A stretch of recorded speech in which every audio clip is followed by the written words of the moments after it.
오늘은 에베소서 7번째 시간입니다. 막힌 담은 흘리고 가까워졌다라는 제목으로 함께 은혜를 나누겠습니다. 오래된 가요 중에 우리 신형원이라는 가수가 부른 노래인데 유리벽이라는 노래가 있어요. 아마 가물 기억나는 분도 있을 것 같은데 예배 시간이라 부를 수는 없고 가사를 한번 들어보십시오. 내가 너의 손을 잡으려 해도 잡을 수가 없었네. 보이지 않는 그 무엇이 나를 슬프게 하였네. 나는 느낄 수 있었네. 부딪히는 그 소리를. 우정도 사랑도 유리벽 안에 놓여 있었네. 유리벽 아무도 깨뜨리질 않네. 모두 다 모른 척하네. 보이지 않는 유리벽. 아마 옛날에 노래방에서 좀 불렀던 그런 노래 같은데요. 누구나 들어갈 수 있을 것처럼 보이는데 정작 가까이 가보면 유리벽이 있는 거죠. 그냥 봤을 때는 그냥 이렇게 아무것도 없는 줄 알았는데 들어갈 수가 없어요. 유리벽이 있어서 그렇지요. 보고 부러워할 수는 있지만 들어갈 수 없는 유리벽이 세상에는 존재합니다. 심지어는 같이 나란히 길을 걸어가고 있는 줄 알았어요. 같이 걸어가는 줄 알았는데 중간에 유리벽을 두고 걸어가고 있는 그런 경우도 있을 수가 있습니다. 에베소 교회에도 이 유리벽이 있었습니다. 사도 바울이 에베소 교회에 편지를 보낸 이유 중에 하나가 바로 교회 안에 있는 유리벽 때문에 그렇습니다. 유대인 신자와 이방인 신자 사이에 넘을 수 없는 그 이질감의 벽, 유리벽이 있었습니다. 같은 예수를 믿는다고 하지만 그들 사이에는 도저히 극복할 수 없는 그런 장벽이 있었습니다. 예수를 믿고 새로운 피조물이 된 유대인 신자와 이방인 신자들 사이에 갈등이 에베소 교회 안에 있었다는 겁니다. 그들 사이에는 보이지 않는 유리벽이 존재하고 있었습니다. 그 유리벽은 바로 차별의 벽이었습니다. 교회 안에는 신앙적으로나 혈통적으로나 자신들이 더 우월하다고 생각하는 유대인 신자들이 있었습니다. 그래서 그래 아이고 당신들도 이제 예수 믿었구나. 그런데 우리랑은 달라. 우리는 이미 조상 때부터 은혜를 받았던 사람이야. 너희들이 이제 믿는 거잖아. 너희랑 우리랑은 좀 달라 라고 하면서 은근히 이렇게 차별을 하는 그런 유리벽이 있었다는 겁니다. 그것은 그리스도인으로서 올바른 태도가 아닙니다. 그리스도 안에서 모든 신자는 동등합니다. 교회 안에는 어떠한 차별도 없어야 됩니다. 그래서 골로새서 3장 11절에 보면 거기에는 헬라인이나 유대인이나 할레파나 무할레파나 야만인이나 스구디아인이나 종이나 자유인이나 차별이 있을 수 없나니 오직 그리스도는 만유시요 만유 안에 계시니라. 교회 안에 차별이 있다는 것은 그리스도께서 십자가에서 이루신 사역을 제대로 깨닫지 못한 것입니다. 우리는 모두 그리스도 안에서 동등한 인격, 동등한 하나님의 자녀입니다. 우리 중에 누구도 하나님의 서출, 하나님의 서자 이런 사람은 없어요. 다 우리는 동등한 하나님의 자녀입니다. 한번 따라합시다. 나는 옆 사람에게 당신과 동등합니다. 한 번 더. 당신과 나는 하나님의 똑같은 자녀입니다. 맞습니까? 그죠? 우리 모두는 똑같아요. 목사인 저나 여러분이나 교회 직분을 받은 사람이나 안 받은 사람이나 또 교회 오래 다닌 사람이나 또 금방 나오기 시작한 사람이나 모두 다 하나님의 동등한 자녀입니다. 우리 모두 동일한 예수 그리스도의 십자가로 구원받았고 하나님의 은혜를 받는 일에도 동등합니다. 그러므로 우리는 모두 동등한 하나님의 자녀요, 동등한 그리스도의 몸의 지체라는 것을 늘 마음에 생각해야 합니다. 당시 예루살렘 성전에는 여러 개의 마당이 있었습니다. 근데 가장 안쪽에 있는 마당은 제사장의 뜰이라고 알려져 있습니다. 그 성소 바로 앞에 있는 마당이에요. 이 뜰에는 이 뜰이 있고요. 그 다음 뜰에는 유대인들, 특별히 유대인 남자들이 들어가는, 남자들만 갈 수 있는 그런 유대인의 이 뜰, 그래서 이스라엘의 뜰이라는 이 마당이 있었어요. 그리고 그 다음에 오면, 이게 성소에서 점점 멀어지는 거죠. 그 다음에 오면 여인의 뜰이 있어요. 그래서 여자들이 그곳에 머무는 거예요. 그리고 여자들 다음에, 그 전까지는 그게 없는데, 그 다음에 뭐가 있느냐 하면, 높은 벽이, 아주 높지는 않아요. 1.5m 정도 되는 그런 이 벽이 아주 두껍게 쭉 이렇게 가로막고 있어요. 그리고 그 벽 너머에 뭐가 있느냐 하면 이방인의 뜰이 있습니다. 이방인의 뜰. 그래서 이방인들은 이 안쪽에 있는 뜰로 들어갈 수가 없어요. 왜 그러냐면 그 장벽 앞에 경고문이 붙어 있습니다. 그 경고문의 내용이 뭐냐면 이렇게 적혀 있는 거지요. 이방인은 성소와 구내를 둘러싼 방책 안에 절대로 들어갈 수 없다. 누구든지 그렇게 하다가 붙잡히는 자는 죽음을 당해도 자기 책임이다. 마치 우리 어디 가다 보면 그런 거 있잖아요. 출입 금지, 무단 출입 시 경고 조치함, 또 아니면은 죽어도 자기 탓임, 이렇게 붙어 있는 거예요. 그러니까 출입하지 마시오라고 붙은 거죠. 이걸 좀 오늘날 우리 교회 상황에 한번 적용해 본다면 이런 내용이죠. 교인이 아닌 사람은 출입을 금합니다. 교회 현관 입구에 딱 팻말이 붙어 있는 거예요. 문 앞에. 교인이 아닌 사람은 출입을 금합니다. 새가족은 등록하고 교육 이수 후에 출입 가능합니다. 그래서 놓은 거예요. 그래서 아무나 못 들어와요. 교육을 이수 다 해야지 교회 예배당에 들어올 수 있습니다. 라고 이렇게 경고문이 붙어 있는 그런 상황을 말하는 것입니다. 사도행전에 보면 이 경고문을 어기고 이방인이 이 성소의 뜰로 들어갔다고 착각해서 일어난 큰 소동이 있었습니다. 사도 바울이 오늘 아까 우리 마게도냐의 지역에 있는 헌금을 가지고 예루살렘으로 가게 되었습니다. 가서 정결 예식을 하기 위해서 예루살렘 성전에 들어갔다가 나왔는데 사람들은 이 사도 바울을 보고서 율법을 어겼다고, 바로 이 성전에 이방인을 데리고 들어갔다고 하면서 막 크게 소동이 일어났어요. 그래서 사도 바울을 죽이려고 했어요. 왜 그랬냐면 사도 바울과 함께 있던 사람 때문에 그래요. 사도 바울과 함께 있던 사람이 누구냐면 이방인 출신으로 예수를 믿어서 그리스도인이 된 드로비모라는 사람이에요. 이 드로비모라는 이 사람이 늘 사도 바울과 같이 다니니까 자기 새를 생각해 분명히 성전 안에도 들어갔을 것이다 라고 생각한 거예요.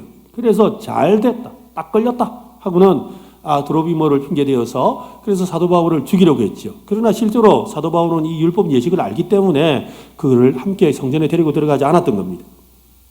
바울은 아마도 그때 일을 생각하면서 오늘 본문을 기록하고 있는지도 모르겠습니다. 분명한 사실은 예수님이 십자가에서 죽으실 때 가장 강력한 담이 허물어졌습니다. 예수님이 십자가에 달려 죽으실 때 담이 하나가 허물어졌어요. 그 담은 하나님과 인간 사이를 갈라놓았던 그 성소와 지성소 사이에 있던 휘장이죠. 성전의 가장 깊은 곳인 성소와 지성소를 가로막고 있는 휘장이 있어요. 휘장이란 말은 커튼이에요, 커튼. 근데 커튼인데 그냥 커튼이라고 하기에는 또 너무 두꺼워요. 왜냐면 기 두께가 15cm나 됩니다. 15cm면 여러분 성경책보다 더 두꺼워요. 그러니까 엄청나게 두꺼운 휘장이 있으니까 이게 휘장이라는 말보다 벽이라는 말이 더 맞죠. 그렇게 두꺼운 휘장이 위에서부터 아래로 찢어졌어요. 언제요? 예수님이 십자가에 달려 죽으시는 그 순간에 휘장이 위에서부터 아래로 찢어졌어요. 그런데 여러분, 우리가 커튼을 만약에 찢는다 그러면 어떻게 해요? 밑에서 위로 찢어져야 정상이에요. 맞죠? 사람이 밑에서 찢으니까. 밑에서 위로 찢어져야 되는데 그 높은 곳에 있는 것을 사람이 올라가서 찢은 것도 아닌데 위에서 아래로 찢어졌으니 이건 사람이 한 것이 아니고 하나님이 하신 증거라는 것입니다. 어찌되었건 한쪽은 인간의 방이고 다른 한쪽은 하나님의 방입니다. 휘장이 벽이 되어서 양쪽을 갈라놓고 있었습니다. 지성소의 접근을 봉쇄하려는 목적이지요. 성경은 그 휘장에 대해서 그 휘장이 무엇을 상징하는지를 말씀하는데요. 이사야 59장 2절 말씀을 보면 이렇게 말합니다. 오직 너희 죄악이 너희와 너희 하나님 사이를 갈라놓았고 너희 죄가 그의 얼굴을 가리어서 너희에게서 듣지 않으시게 함이니라. 즉 휘장이라는 것은 바로 하나님과 우리 사이에 있는 죄를 말하는 것이에요. 이 죄가 하나님께 나아가지 못하게 만드는 휘장이고 장막이 되어 있었다는 것이지요.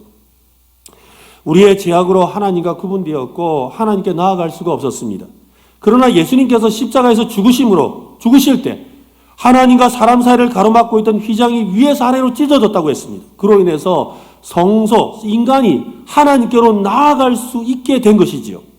이제 누구라도 예수의 그리스도의 피를 힘입어서 하나님께 나아갈 수 있게 된 것입니다. 그래서 히브리서는 이렇게 말씀합니다. 그러므로 형제들아 우리가 예수의 피를 힘입어 성소에 들어갈 담력을 얻었나니. 그전에는 들어갈 수가 없었는데 이제 누구라도 예수 그리스도의 피를 의지하면 하나님을 만나러 성소에 들어갈 수가 있습니다.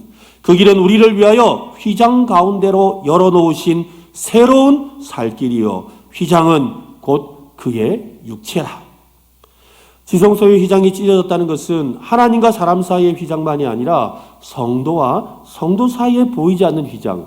오늘 본문에 나오는 유대인과 이방인 사이에 있는 유리벽과 같은 차별의 휘장도 함께 찢어졌다는 말입니다. 여러분 한번 생각해 보십시오. 아담과 하와가 죄를 범하였습니다. 죄를 범했다는 것은 누구에게 죄를 범한 겁니까? 누구에게 죄를 범했죠? 하나님께. 그죠? 하나님께 죄를 범했어요. 그래서 하나님께 죄를 범하고 난 뒤에 아담과 하와가 무엇을 했습니까? 하나님을 피해 숨었습니다. 하나님을 피해 숨었다. 왜? 죄가 그들을 중간을 가로막았기 때문에 하나님께 나아갈 수가 없었던 거지요. 그것을 보여주는 겁니다. 그런데 하나님께서 아담이 홀로 있는 것을 안 좋게 보시고 좋지 않게 보시고는 하와를 그죠? 만드셨지요. 그래서 아담이 잠에서 깨어서 보니까 갑자기 여자가 하나가 있는 거예요. 그 여자 하나가 있는 걸 보고 그가 뭐라 그랬습니까? 이는 내 뼈 중에 뼈요 살 중에 살이다 그랬어요. 이 말은 무슨 말입니까? 너와 나는 하나다 이 말이잖아요. 네가 내 뼈고 내 살이니까 너와 나는 하나야 라고 말을 했어요. 그런데 뱀의 유혹에 빠져서 선악을 알게 하는 나무의 열매를 따먹고 난 뒤에 하나님께서 묻지요. 도대체 누가 이것을 먹으라고 했냐라고 하니까 아담이 뭐라 그래요? 하나님이 지어주신 저 여자가요. 하나님이 지으신 그 전까지는 뭐라 했다고요? 이는 내 뼈 중에 뼈요 살 중에 살이라 그랬는데 이제는 뭐라 그래요? 저 여자 때문에요. 이미 둘 사이가 갈라진 거예요. 아마 하와는 성경에는 안 나오는데 하와는 속으로 그랬을 것 같아요. 세상에 믿을 놈 하나도 없다. 네? 아니 언제는 뭐 같이 한 몸이라 그래 놓고 이제 와서는 자기 살라고 하나님이 지어진 저 여자가요. 뭐예요? 죄가 어떻게 되었어요? 하나님과 우리 사이만 갈라놓은 것이 아니라 나와 옆 사람과의 사이도 갈라놓았던 거예요. 죄가 바로 그런 일을 했다는 것입니다. 사람과 사람 사이의 벽. 여러분 예수님께서 이 땅 가운데 오신 이유는 하나님과 우리 사이의 벽뿐만 아니라 사람과 사람 사이의 그 벽도 허물기 위해서 오셨다는 것입니다. 예수님의 십자가로 모든 관계의 담이 무너지고 찢어졌습니다. 그것을 오늘 본문 14절은 이렇게 말하는 겁니다. 14절 말씀 같이 한번 읽어보겠습니다. 시작. 그는 우리의 화평이신지라 둘로 하나를 만드사 원수된 것 곧 중간에 막힌 담을 자기 육체로 허시고. 여러분 여기에 아주 신비로운 영적인 소통의 원리가 숨어 있습니다. 예수님은 산상수훈 말씀에서 이런 말씀을 하신 적이 있습니다. 너희가 제단에 나와서 예물을 드릴 때, 너희가 제사 지내러 나와서 예물을 드릴 때 혹시 형제에 대해서 나쁜 감정이나 아니면 원하는 힘을 살 만한 일이 생각나거든 그 제물을 드리지 말고 제단 앞에 두고 그리고 즉시로 달려가서 그 사람과 화해한 다음에 와서 예물을 드려라 라고 그랬어요. 아니 제단까지 와서 예물을 제단 앞에 놓을 거면 그냥 드리고 가도 되는데 그것보다 더 급한 일이 있다는 거예요. 뭐예요? 하나님께 제물을 드리기 전에 먼저 관계를 회복하고 오라는 거예요. 이웃과의 관계를 회복하고 와서 하나님 앞에 제사를 드려야 된다라고 말씀하셨어요. 또 사도 베드로는 이런 말씀을 했지요. 남편들아 아내와 동거하고 생명의 은혜를 함께 이어받을 자로 알아. 귀히 여기고 너희 기도가 막히지 않게 하라. 너희의 기도가 막히지 않게 해라. 무슨 말입니까? 부부간에 사이가 안 좋으면 어떻게 된다는 거예요? 기도가 안 된다 이 말이죠. 부부싸움 좀 해보셨습니까? 부부싸움 하고 나서 기도가 되던가요? 잘 안 되죠. 물론 기도한다고 앉았는데 내가 그때 저 말을 할 때 이렇게 해야 되는데 이렇게 해가지고 내가 그때 그 말을 해가지고 이렇게 해야 되는데 기도는 안 하고 딴 생각이 가득하지요. 여러분 교회 안에서도 마찬가지 아닙니까? 누구랑 사이가 좋지 않은데 교회 와서 예배드리면 예배당에 앉아있지만 뭐예요? 설교 말씀 듣는 게 아니고 그래 저 말은 뭐 저 인간이 들어야 되는데 저 가지고 이래가지고 저래가지고 이래야 되는데 하면서 하나님께 예배할 생각은 안 하고 다른 일에 관심이 생긴단 말이에요. 바로 이것이 무슨 말입니까? 영적으로 하나님과 소통하려면 이웃과도 소통이 돼야 돼요. 여러분 손을 한번 들어보세요. 손가락을 이렇게 한번 들어보세요. 자, 정신을 차리시고 손가락을 들어보세요. 십자가를 한번 그어보세요. 십자가. 어떻게 걷습니까? 그죠? 뭐 이렇게 걷지요. 어떤 사람은 세로로 먼저 걷고 가로로 걷는 사람도 있고 어떤 사람은 가로로 걷고 세로로 걷는 사람도 있어요. 여러분 뭐 어떤 방법으로 걷든지 간에 여러분 두 개를 다 그어야 십자가예요. 맞죠? 하나 그었다고 십자가 아닙니다, 여러분. 옆으로 그었다고 십자가가 아니에요. 십자가는 반드시 위아래로 그어야 되고 옆으로도 그어야 되고 그게 십자가라는 거지요. 예수님께서 십자가로 하나 되게 하셨다는 것은 하나님과 우리 사이를 연결하시고 형제와 형제 사이를 연결하셨다는 거예요. 이것이 온전한 십자가라는 것입니다. 예수님이 우리를 위해서 십자가에 달려 죽으신 이유는 하나님과 우리 사이를 연결하듯이 오늘 저와 여러분 사이를 연결하고자 하는 뜻이 있다는 것이지요. 그래서 십자가로 하나가 되게 하시는 목적이 있다는 것입니다. 이것이 예수님께서 우리 가운데 오셔서 행하신 일이라는 것입니다. 여러분, 오늘 본문 16절 말씀을 한번 보십시오. 16절 말씀 같이 한번 읽어보겠습니다. 시작. 또 십자가로 이 둘을 한 몸으로 하나님과 화목하게 하려 하심이라. 원수된 것을 십자가로 소멸하시고. 여러분, 여기서 십자가로 이 둘이라는 것은 유대인과 이방인을 말하는 것입니다. 하나님과 내 사이가 가까워졌다면 우리 안에 있는 교우들 안에서 이방인과 같고 유대인과 같은 그 사람들도 하나가 되어야 된다는 것을 말씀하고 있는 것이지요. 서로가 하나가 될 수 없었던 그 사람들을 하나가 되게 하고자 예수님께서 십자가에 달려 죽으셨다고. 그래서 그 관계에서 그 사이에 있는 그 담을 소멸하셨다라고 말씀하고 있는 것입니다. 여러분, 그러니까 나 혼자 신앙생활 잘하면 된다는 거 거짓말입니다. 가끔씩 교회 다니다 보면 이런저런 일로 마음에 어려움이 생기죠. 누구한테 가면 그래. 아이고, 막 그냥 혼자 다니면 된다. 막 신경 쓰지 마라. 혼자 가서 예배 드리면 된다. 여러분, 반쪽짜리 신앙이에요. 온전한 신앙이 될 수가 없어요. 아니, 그냥 막 혼자 가서 예배하면 되지. 뭐. 혼자 가서 조용히 기도하고 니 혼자 잘 다니면 된다. 그럴 수가 없다는 말입니다. 서로가 화해하고 화목하는 것. 이것이 우리 예수님께서 하신 일입니다. 예수님께서 이를 위해서 십자가에 달려 죽으셨습니다. 그러므로 교회 안에 있는 갈등과 또 연합되지 못하는 이유는 이 십자가의 진리를 제대로 깨닫지 못하기 때문인 것이지요. 우리가 하나님과 가까운 만큼 지체들과도 가까워야 합니다.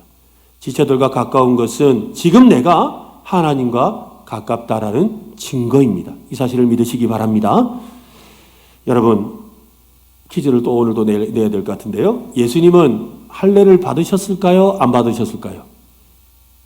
예수님은 할례를 받으셨을까요? 안 받으셨을까요?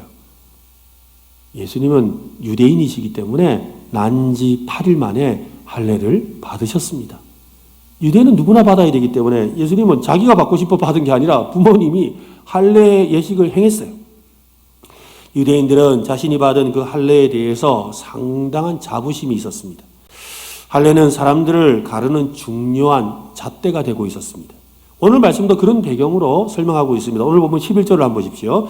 그러므로 생각하라. 너희는 그때 육체로는 이방인이요 손으로 육체에 행한 할례를 받은 무리라 칭하는 자들로부터 할례를 받지 않은 무리라 칭함을 받는 자들이라. 이 무슨 말이냐면 사람들을 볼 때 너 할례 받았나? 에이구, 할례 안 받아서 말하지 마라. 이런 거예요. 뭐예요? 네 할례 받았어? 아예 안 받았으면 미안하다. 니 우리 교회 봉사 못한다. 이거. 너 할례 받았어? 안 받았어요? 그럼 저쪽에 할례 안 받은 사람들 모이거든? 글로 가세요. 이러는 거예요. 그러고 와서 어떤 사람은 그래요. 할례도 안 받아놓고 무슨? 이러는 거예요. 실제로 이런 의식이 유대인들 가운데 있었어요. 구약 성경에 보면 그런 이야기들이 곳곳에서 나옵니다. 우리가 잘 아는 이야기 중에 하나가 무엇이냐면 할례도 받지 못한 것들이 감히 하는 내용이 어디에 나오냐면 다윗이 골리앗을 향해 그래요. 블레셋의 큰 장수였던 골리앗이 와서 막 겁을 주니까 온 이스라엘 백성들이 겁을 먹고 어찌할 바를 모릅니다. 그때 다윗이 겁도 없이 나와서 그러죠. 저 할례 받지도 못한 자에게, 저 할례 받지도 못한 자가 감히 사시는 여호와를 이러면서 할례도 받지 못한 것이 말이야. 이런단 말이야. 여러분, 이 할례를 받았다는 것은 굉장한 자긍심이고 자부심이었습니다. 그들은 하나님의 선택된 민족, 하나님의 선택된 백성이라는 그런 자부심이었다는 거지요. 뭐 좀 비교할 수 있을런지는 모르겠는데 남자들이 군대 갔다 오고 나면 그러죠. 군대 안 갔다 왔으면 말하지 마라. 그죠? 야, 니 군대 갔다 왔나? 이런단 말이에요. 여자들 같으면 뭐라 합니까? 배 아파서 애 안 나왔으면 이야기하지 맙시다. 예. 그죠? 배 아파서 애 안 나보면 이야기 못 합니다. 그렇게 하는 것 같은 거예요. 그들은 나름의 굉장한 우월의식이 있었습니다. 그런데 예수님은 이 우월의식과 기득권을 깨뜨리기 위해 세상에 오셨습니다. 여러분, 예수님이 세상에서 보여주셨던 그 삶을 한번 생각해 보십시오. 예수님의 그 말씀과 행동은 당시의 파격 그 자체였습니다. 종교적으로, 문화적으로 안전을 위해서 오랜 세월 고수해왔던 율법과 성전이라는 기득권의 그 장벽을 무너뜨리는 파괴자로 당시 사람들은 생각했습니다. 서기관과 바리새인들은 예수님을 율법을 깨트리려고 오신 분으로 생각하고 예수님과 논쟁했고요. 사두개인과 제사장들은 성전을 통해서 누리는 많은 기득권을 예수님이 성전을 헐어버린다고 하시는 그 말씀 때문에 두려웠어요. 그래서 예수님을 십자가에 못 박도록 내어주는 원인이 되기도 했습니다. 자신들의 기득권을 없애려는 그런 위험한 인물로 예수님을 생각했다는 겁니다. 내가 전파하는 나라에는 벽이 없다. 이것이 예수님이 가르치신 말씀의 핵심입니다. 예수님은 이렇게 말씀합니다. 내가 전파하는 나라에는 담이 없다. 신분과 직업에 따라 앉는 식탁도 없다. 식탁에 높은 사람, 낮은 사람 구분해서 앉고 이 식탁은 좋은 사람, 저 식탁은 낮은 사람 그렇게 하지 않았다는 거예요. 내가 전파하는 나라에는 동쪽에서 온 사람이나 서쪽에서 온 사람이나 모두가 한 식탁에서 먹고 마신다. 내가 전파하는 나라에는 초청을 받게 될 사람들은 자신과 다른 사람들 사이를 갈라놓았던 벽을 허물고 서로 돕고 사랑하는 선한 이웃이 되려는 사람이다. 누가 나의 이웃이냐라고 할 때 누가 도와줬어요? 유대인이 아니라 선한 사마리아인이 도와줬다는 거예요. 내가 전파하는 나라에 함께하려면 내가 있는 곳에 너희도 있어야 한다. 나는 어디 있는지 아느냐? 가난한 사람과 함께하고 있고 부족하고 모자란 사람과 함께하고 있고 여러 가지 이유로 거부당한 사람과 함께하고 있고 소외되고 배제당한 사람과 나는 함께하고 있다. 나와 함께하려면 너희가 쌓아놓았던 담을 허물고 내가 있는 곳으로 나와야 한다. 라고 예수님은 말씀하셨습니다.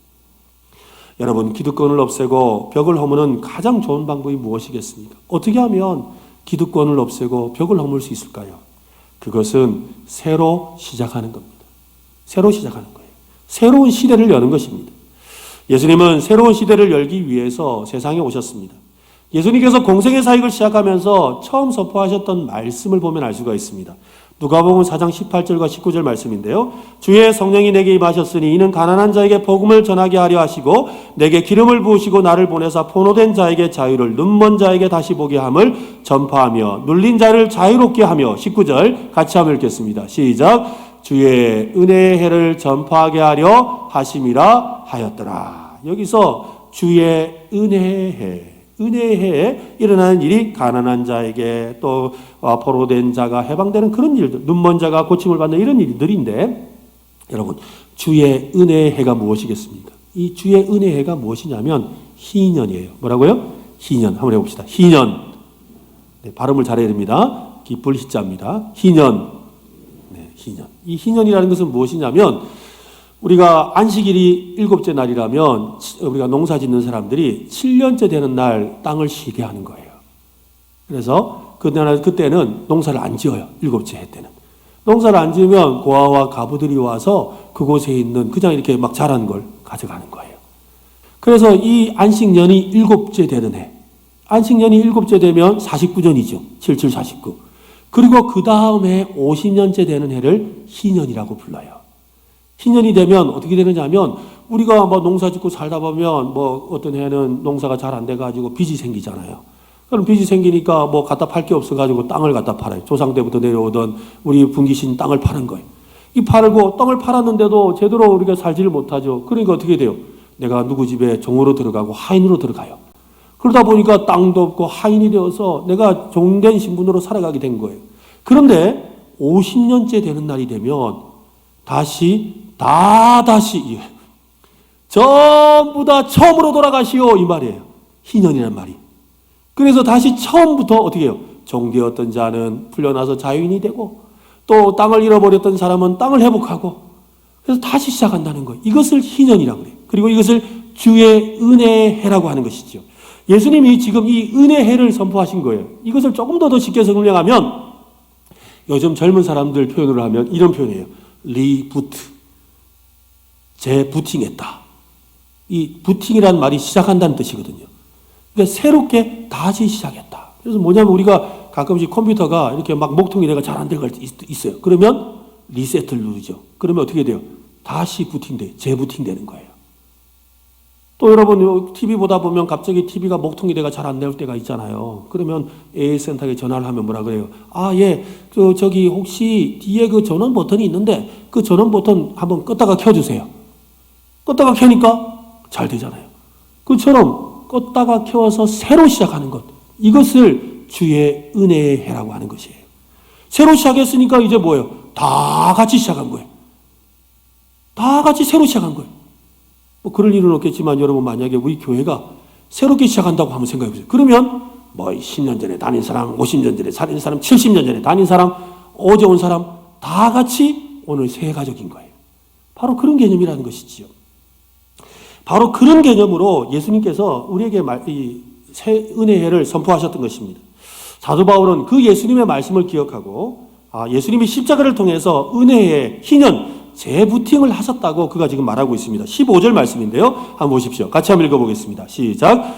법조문으로 된 계명의 율법을 폐하셨으니 이는 이 둘로 자기 안에서 한 세 사람을 지어 화평하게 하시고, 한번 따라합시다. 한 세 사람을 지어서, 한 세 사람을 지었다, 이 말이라는 거예요. 한 세 사람이라는 것은 새로운 인류를 창조하셨다라는 말입니다. 여러분, 한 세 사람, 또 새 인류는 누구를 말할까요? 그것은요, 물과 성령으로 거듭난 사람을 말합니다. 누굽니까? 바로 저와 여러분이죠. 우리는 예수 그리스도를 믿음으로 물과 성령으로 거듭났습니다. 예수님은 하나님 나라에 들어가려면 거듭나야 한다고 하셨어요. 거듭난다는 말이 뭐예요? 새로 태어나야 된다는 말이죠. 그래서 어떤 신학자는 말하기를 유대인도 이방인도 아닌 제3의 인종 인류를 창조하셨다라고 합니다. 그동안 서로를 구분하고 차별하게 만들던 할례나 율법이나 성전이나 혈통이나 역사와 같은 것들이 예수 안에서 모두 사라져버린 것입니다. 이제는 새로운 인류, 누구든지 그리스도 안에 있으면 새로운, 뭐라고요? 그죠? 새로운 피조물이라.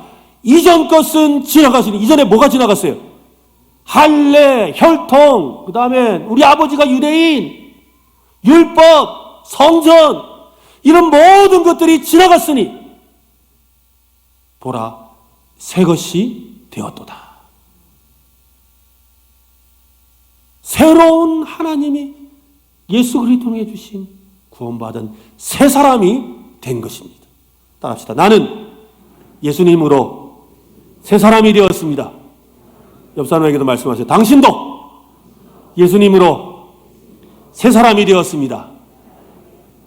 그렇습니다, 여러분. 유대인과 이방인이라는 것은 옛사람, 옛 인류, 옛 아담이지요. 그들은 차별과 분열과 불화와 싸움이 특징이에요. 옛날 사람은 그래요. 옛날 사람들은 하는 일이 죄 가운데 있기 때문에 싸우고 서로 시기하고 질투하고 편을 가르고, 이것이 그들이 하는 일이에요. 그들은 보이지 않는 유리벽을 쌓고 강력하고 견고한 담 쌓는 것이 그들의 특기입니다. 그러나 새 인류, 그리스도 안에서 새로운 피조물이 된 그리스도인들은 예수님을 닮았습니다. 벽을 허물고 차별을 없애고 십자가 사역에 참여하는 사람들입니다. 하나됨과 화해와 화평이 그들의 특징이고, 특기는 세상 주변에 있는 각종 높아져 있는 담들을 허무는 거예요. 그렇다면 이렇게 새로운 인류, 한 세 사람을 지어서 막힌 담을 허물고 하나가 되게 하신 그 이유는 무엇이겠습니까? 왜 그런 일을 하셨을까요? 18절 말씀을 한번 보십시오. 또 읽어보겠습니다. 같이 시작. 이는 그로 말미암아 우리 둘이 한 성령 안에서 아버지께 나아감을 얻게 하려 하심이라. 한 성령 안에서 아버지께 나아간다. 여러분, 아버지께 어디로 나아가는 것일까요? 한 마음으로, 성령 안에서 한 마음으로 아버지께 어디로 나가야 돼요? 예배의 자리로 나아간다는 말입니다. 요한계시록 말씀에 보면 그런 말씀이 있죠. 하나님의 그 영광의 보좌 앞에, 어린 양의 보좌 앞에 각 족속과 방언과 백성과 나라 가운데서 사람들을 예수 그리스도의 피로 사신 그 사람들이 함께 모여서 하나님을 찬양하는 영광이 나타납니다. 바로 그것을 말하는 거예요. 우리 중에 모든 사람이 나이와 지역과 성격과 또한 직업과 신앙의 연륜을 다 뒤로하고 오직 예수 그리스도의 피로 사신받은 사람들이 하나님 앞에 나와서 예배한다는 것이죠. 그래서 교회를 뭐라 부릅니까? 만민이 기도하는 집이다. 만민이라는 것은 만 명을 말하는 거 아닌지 아시죠? 온 세상 모든 사람을 말합니다. 교회는 과거의 원수되었던 사람들이 서로가 쌓아뒀던 그 장벽을 부수고 담을 허물고 한 마음으로 하나님을 예배하는 곳입니다. 우리 은혜로 교회가 바로 그런 교회인 줄로 믿습니다. 그렇게 될 줄로 믿습니다. 우리 은혜로 교회는 예수 안에서 거듭난 새로운 인류가 모인 곳인 줄로 믿습니다. 어떠한 유리벽도 차별도 막힌 담도 없는 성령 안에서 하나가 되어 하나님을 예배하는 교회가 인 줄로 믿고 또 될 줄로 믿습니다. 2차 세계대전 중에 프랑스의 어느 시골 마을에서 전투가 벌어졌습니다. 그 와중에 미국 병사 한 사람이 목숨을 잃었습니다. 그의 전우들은 시체를 이 전쟁터에 방치하는 것이 너무나 마음이 아팠습니다. 그래서 어떻게 하면 좋을까? 어느 곳에 가서 좀 이 장례를 좀 잘 치러줄까? 매장을 할까를 생각하다가 문득 자기들이 지나오던 때에 그 하얀 울타리가 있는 아주 조그마한 이 교회가 생각이 났습니다. 그래서 그 교회에 가니까 우리 그 유럽 쪽에는 가면 교회 앞에 항상 마당에 무덤이 있거든요. 공동 묘지가 있거든요. 그래서 거기다가 우리가 묻어주면 좋겠다. 거기 가자 하고는 죽은 자기 전우를 데리고 그 교회로 갔어요. 교회에 가서 문을 두드렸습니다. 계세요? 계세요? 하고 두드렸더니 교회가 아니고 성당이더라고요. 그래가지고 신부님이 나오셨어요. 나이 많은 신부님이 나오셨어요. 그래서 우리가 이런 사정 때문에 내 친구 전사한 이 친구를 이 교회에 이렇게 좀 매장할 수 있도록 허락해 주십시오라고 했어요. 그랬더니 이 신부님이 그럽니다. 죄송합니다. 우리와 같은 믿음을 갖지 않은 분은 우리 이곳 마당에 매장할 수가 없습니다. 죄송합니다. 라고 하는 거예요. 그 말에 이 병사들이 너무 마음에 실망이 되었죠. 아니 세상에 좀 해달라 하는데 이 먼 이국 땅까지 와서 싸웠는데 마음이 섭섭했어요. 마음이 섭섭해서 돌아가려고 하는데 이 신부님이 그러죠. 우리 교회 마당 안에는 안 되지만 저기 앞에 울타리, 하얀 울타리가 보이시죠? 그 울타리 뒤에다가 울타리 바깥에 이렇게 묻으시면 저희가 잘 관리하겠습니다. 라고 하는 거예요. 그 말을 듣고 그래도 뭐 좀 짜증도 나고 화도 났지만 그래도 뭐 교회 어딘지를 아니까 그래서 거기다가 매장을 하고 돌아갔어요. 근데 이제 부대가 그곳에서 싸우다가 다른 지역으로 옮겨가게 되었어요. 그래서 자기 친구가 생각이 나서 잘 있는지, 무덤은 잘 돼 있는지 궁금해가지고, 그래서 이 전에 매장했던 그 교회를 찾아온 거예요. 찾아와서 분명히 울타리 앞에 매장을 했는데 아무리 찾아봐도 친구가 안 보이는 거예요. 친구의 그 무덤이 안 보이는 거예요. 그래서 너무 이상해서 문을 다시 두드립니다. 아니, 신부님, 우리가 그때 분명히 울타리 앞에 우리가 이렇게 무덤을 만들었는데 왜 우리 친구 무덤이 없습니까? 라고 물었어요. 그러니까 이 신부님이 이야기를 합니다. 지난번에 선생님들이 오셨을 때 제 마음에 참 마음이 힘들었습니다. 그날 밤에 잠이 오지 않았습니다. 그래서 가만히 생각하다가 내가 큰 실수를 했구나라는 생각이 들었습니다. 그렇지만 그렇다고 매장한 무덤을 파서 시체를 옮길 수는 없고 어떻게 하면 좋을지를 곰곰이 생각하는데 하나님이 지혜를 주셨습니다. 무덤을 옮길 수는 없지만 울타리는 옮길 수가 있습니다. 교회 모양은 좀 이상해지겠지만 울타리를 옮겨서 울타리 안으로 그 무덤이 들어가도록 울타리를 바깥으로 옮겼습니다. 라고 이야기를 하는 거예요. 저는 이 이야기를 들을 때마다 참 마음에 많은 생각을 하게 됩니다. 우리도 모르게 많은 울타리를 가지고 있죠. 벽을 가지고 있어요. 그 벽을 허물면 큰일 날 것처럼 생각하는 일들이 얼마나 많은지 모릅니다.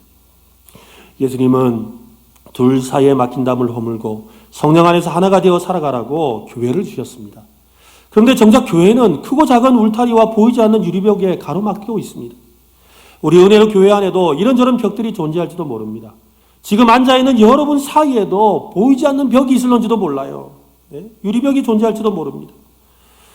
보이지 않는 전통이라는 이름의 울타리가 있고 부서간에 담벼락도 있을 수 있습니다. 교회의 오랜 역사만큼 먼저 교회에 자리 잡은 성도와 새로운 성도들 간에 보이지 않는 그런 벽도 있을 수 있습니다. 이 땅의 교회는 완전한 교회가 아니기 때문에 얼마든지 보이지 않는 벽은 존재합니다. 이 땅의 교회는 그래서 어떻게 해야 돼요? 그 벽을 끊임없이 허무는 일을 해야 된다는 말입니다. 문제는 그 벽들이 성이 되면 안 됩니다. 성은 뭐예요? 사방이 꽉 막힌 벽으로 된 곳이에요. 여러분, 이 성과 비슷한 곳이 하나 더 있는데 어딘지 아세요? 사방의 벽으로 꽉 둘러싸인 곳이 성 말고 또 어딜까요? 감옥이에요. 감옥. 그러니까 사실은 내가 담을 쌓으면 쌓을수록 나는 뭐가 되는 거예요? 감옥에 갇혀지는 거예요. 감옥에 갇혀지는 거예요. 여러분, 담을 무너뜨려야 성이 되지 않습니다. 감옥에서 나와야 됩니다. 저는 오늘 말씀을 준비하다가 우리 교회 안에 있는 또 다른 벽도 사라지면 좋겠다는 생각이 들었습니다. 지금까지 보이지 않는 벽에 대해서 제가 말씀드렸는데요. 지금 말하는 벽은 실제로 보이는 벽입니다. 우리 교회 본당과 비전센터를 제가 와서 둘러보면서 참 벽이 많더라고요. 벽이. 부속실이 벽으로 다 가려져 있고 창문도 없어요. 여러분, 제가 여기 계시는 분들 중에 제일 세가족인 거 아시죠? 제가 은혜로 교회 등록한 지 3개월 됐거든요. 정식 등록한 지는 이제 일주일 됐고 지난주에 위임식 했으니까 제일 세가족이거든요. 세가족의 입장에서 우리 교회를 보면요. 다 벽이에요. 다 벽. 여러분 익숙하시지만 다 벽이에요. 우리 부서 또 우리 기관이라는 이름으로 혹시 그 속에 머물면서 다른 지체들에게 보이지 않는 장벽을 만들고 있는 것은 아닌지 우리 스스로를 한번 돌아봐야 합니다. 당회에서 장로님들과 한번 이야기를 나눈 적이 있습니다. 우리 교회는 로비가 없어요. 그래서 아까 1부 예배 때도 보니까 2부 예배 좀 일찍 오신 분들이 어디 들어갈 데가 없으니까, 그죠? 어디 기다릴 데가 없어요. 그래서 어디 앉을 곳도 없다. 그런 걸 보면서 참 마음이 아프거든요. 저는 예배 모임을 마치고 또 아니면 예배 모임 전에라도 서로 함께 교제를 나눌 만한 로비와 같은 열린 공간이 참 부족하다는 생각이 듭니다. 남녀노소 누구라도 앉아서 교제할 수 있는 그런 공간이 마련되었으면 좋겠어요. 그래서 우리 어르신들이 아이고 젊은이들 왔네, 잘 왔다 그러고 어르신 안녕하십니까 인사도 하고 보니까 이게 처음 받는 분인데 우리 교회 언제 오셨어요 하고 이야기도 하고 이럴 수 있어야 되는데 교회만 오면 그냥 막 다 자기 실에 들어가 가지고 문 닫고 있으니까는 누가 누군지 몰라요. 그것이 보이지 않는 벽이 되어 있는 거예요. 그리고 어디 가야 될지 모르니 예배 마치면 그냥 집에 가는 거예요. 그것이 우리의 현실이에요. 어떻게 문제를 해결될지는 저는 잘 모르겠습니다. 그러나 분명히 성령 하나님께서 지혜를 주실 줄로 믿습니다. 혹시 좋은 아이디어가 생각나거든 여러분 우리 장로님들께 말씀해 주시고 또 위에서 기도도 해 주시기 바랍니다. 그래서 우리 교회가 보이는 장벽, 보이지 않는 장벽이 다 사라지는 교회가 되었으면 좋겠습니다. 여러분, 교회에는 벽이 없어야 합니다. 교회에는 언제라도 예수를 믿지 않는 사람들이 쉽게 들어올 수 있도록 벽을 제거해야 됩니다. 새신자들이 쉽게 적응할 수 있도록 담을 허물고 울타리를 넓혀야 됩니다. 전도 대상자와 새가족이 우리와 함께 지내는데 불편함이 없도록 보이지 않는 익숙함과 자기중심적인 편안함이라는 유리벽을 허물어야 합니다. 성경은 우리에게 말씀합니다. 그리스도께서 모든 벽과 담을 다 허무셨는데 어째서 당신들은 하나의 공동체, 그 유일한 공동체 안에 칸막이를 만들어서 벽을 쌓고 분리하고 구분하고 있느냐고 말이지요. 또 그런 담이 세워지도록 내버려 두고 있느냐고, 방관하고 있느냐고 말씀합니다. 교회는 끊임없이 담을 허물고 울타리를 넓혀야 합니다. 예수님은 이것을 위해 십자가에서 자신을 내어 던지셨습니다. 누군가가 벽을 허물어 주기를 기다려서는 안 됩니다. 내가 일어나서 예수님처럼 십자가를 지는 마음으로 벽을 먼저 허물 때 우리는 십자가로 하나 되는 역사가 일어나게 될 줄로 믿습니다. 그런 교회가 되기를, 그런 성도가 되기를 예수님의 이름으로 축원합니다.